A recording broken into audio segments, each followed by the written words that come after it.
Nung nakaraan pala may naiwan kayo. Ano yun? Singsing yata yun, ma'am. Singsing? Wala naman akong singsing. Baka dun sa kasama nyo yun, ma'am. Ano kasi ba? Ano, ma'am eh? Malaki siya, leather, tapos may mga balahibo yung palibot.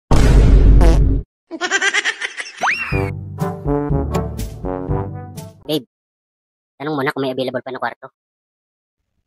Ikaw na? Nahihiya ako. Alam mo naman na first time ko to eh. Sige na nga. Yes, available pa yung room 302. Available naman, ma'am. Kaso di ba mas prefer nyo yung room 301? Ay, ayoko muna doon. Mahina yung aircon. Masyado akong pinapapawisan doon. Napaayos nyo na ba? Hindi pa po. Hindi kasi namin alam na mahina. Buti na sabi mo. Sabihin ko na lang kay boss. Sige. Asan ba siya? Umalis eh. Maghahawak sa binyag yon. Natuloy din pala yung binyag na sinasabi niya. Babe, bakit parang kilalang-kilala niyo ang isa't isa? Ha? Hindi, matagal ko na talagang kakilala yan. Doon kasi dati yan, sa kabilang motel. Natanggal siya doon. Sinisilipan kasi yung mga customer ayun, natanggal. Grabe ka naman, ma'am. Huwag ka maingay. Kakahiya baka may makarinig. Huwag mo nang sabihin. Ibig mo sabihin, babe, sukay ka na din doon sa kabilang motel? Kaya akala ko ba first time mo? First time ko ma. First time na ikaw ang kasama. Ibig mong sabihin, palagi ka doon sa kabilang motel kasama ang iba? Na dati yun, nung maganda pa yung motel nila. Nung nagtagal kasi, parang napabayaan.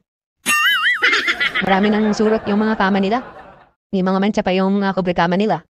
Dapat kasi pinapalitan na nila yun ng bago. Hindi na kasi matadala yun ng laba-laba lang.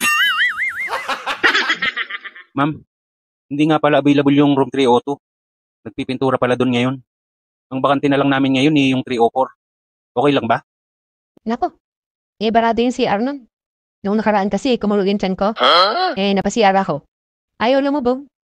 Napaayos niyo na ba? Nako, hindi pa, ma'am. Hindi din namin alam eh. Buti na sabi mo. Sabihin ko na lang din kay boss.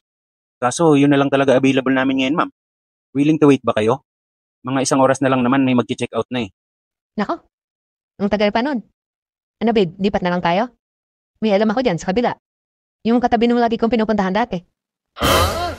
Bagong gawa yun. Sigurado, bago mga kama nun.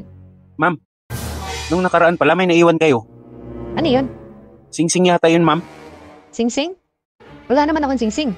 Baka dun sa kasama nyo yun, ma'am. Ano kasi ba? Ano, ma'am eh? Malaki siya, leather, tapos may mga balahibo yung palibot. Hindi nga sa atin yon. Sa kasama ko nga yun. Tsaka hindi singsing sa kamay yun. Saan nilalagay yun, ma'am? Basta. Wala ka na doon. Ano babe, tara na, doon sa kabila. Hindi na, ayoko na. Break na rin pati tayo.